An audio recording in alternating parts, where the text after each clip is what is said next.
ఆఖరికి ఆయనని ఎండలో నించోపెట్టారు, వానలో నించోపెట్టారు, చలిలో నించోపెట్టారు, కత్తులతో పొడిచారు.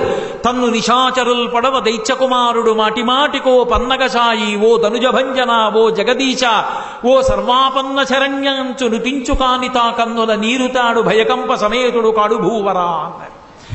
ఈ పద్యానికే కంచికామకోటి పీఠాధిపత్యం వహించిన చంద్రశేఖరేంద్ర సరస్వతి మహాస్వామి వారు ఒక సభలో ఒక మాట చెప్పారు. నా జీవితాన్ని మలుపు తిప్పిన పద్యం అదే. అంత తనని బాధించిన వాళ్ళ పట్ల కూడా పరమ ప్రేమతో చూశాడు ప్రహ్లాదుడు. ఆయనకి విశ్వంలో నారాయణుడు తప్ప ఇంకొకటి లేదు. తనని పొడుస్తున్న కత్తి నారాయణుడు, కొడుతున్న గద నారాయణుడు, తనని కిందకి దొర్లించేస్తే పర్వతం నారాయణుడు, బాణం వేస్తున్నవాడు నారాయణుడు, నవరంధ్రములు మూసినవాడు నారాయణుడు. అంతా నారాయణుడైతే ఈ శరీరంలో ఇటువైపు భాగాన్ని ఎప్పుడైనా బాధిస్తుందా? ఈ చెయ్యి ఈ చేతిని కొడుతుందా? అంతా నారాయణమయంగా చూసిన వాడిని ఎవరు బాధిస్తారు? బాధించలేకపోయే. అందుకే పైగా శ్రీచక్రం టీవీ కత్తి పట్టుకొచ్చి ఇలా పొడి చేస్తుంటే కనీసం చేతులు అడ్డు పెట్టుకోడు. సంతోషంతో కత్తిలో కూడా శ్రీమన్నారాయణుణ్ణి చూస్తూ ఓ గోవింద ఓ సర్వాపన్న శరణ్య ఓ జగదీశ ఓ శేషసాయి అని అరుస్తున్నాడు. కత్తులు పొడుస్తున్నారు, బాణాలు దింపుతున్నారు, అయినా పిల్లవాడు చచ్చిపోడు. ఎంత విచిత్రం అంటే ప్రహ్లాద భక్తి. అంత బాధ పెడుతుంటే తండ్రి పారడు లేచి దిక్కులకు అటు ఇటు పారిపోడు.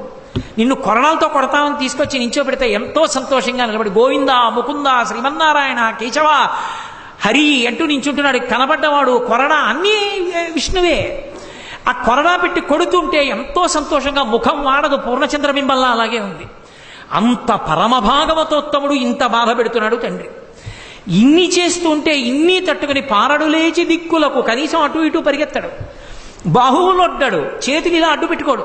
మనం అలా పెడుతుంటే గబుక్కుని ఏ ఆవో కొమ్మిసిరిందనుకోండి ఇలా చెయ్యడ్డెడతాం. కనీసం కొడుతుంటే చెయ్యడ్డు పెట్టలేదు. శూలం పెట్టి పొడి చేస్తుంటే చేతులు అడ్డు పెట్టుకోలేదు. శ్రీ మహావిష్ణువు తగులుతున్నారు చేతికి అనుకుని గోవిందా అన్నాడు. కాబట్టి బాహువులొడ్డడు, బంధురాజిలో దూరడు, తన బంధువుల దగ్గరికి పరిగెత్తుకుంటే వెళ్ళిపోడు. దూరడు తండ్రిని. నా తండ్రి ఇంత బాధ పెడుతున్నాడని తండ్రిని విమర్శించాడు. మిత్రవర్గముంచీరడు, స్నేహితుల దగ్గరికి వెళ్ళి బాధపడ్డావు. తల్లులు నివసించేటటువంటి బంగారు మేడలలోకి వెళ్ళి నేరాలు చెప్పడు. కోపమునొందడు, తాపమొందడు, ఆఖరికి కోపం పొందడు. కంటకింపడు, ఏమి పళ్ళు పటపటా కొరకడు, బాధపడ్డు, ఏమీ ఏడవడు. హాయిగా నవ్వుతూ పరమ సంతోషంగా ఎప్పుడు ఎలాగా ఉంటాడో అలా హాయిగా భగవన్నామ సంకీర్తనం చేసుకుంటూ కూర్చుని ఉంటాడు.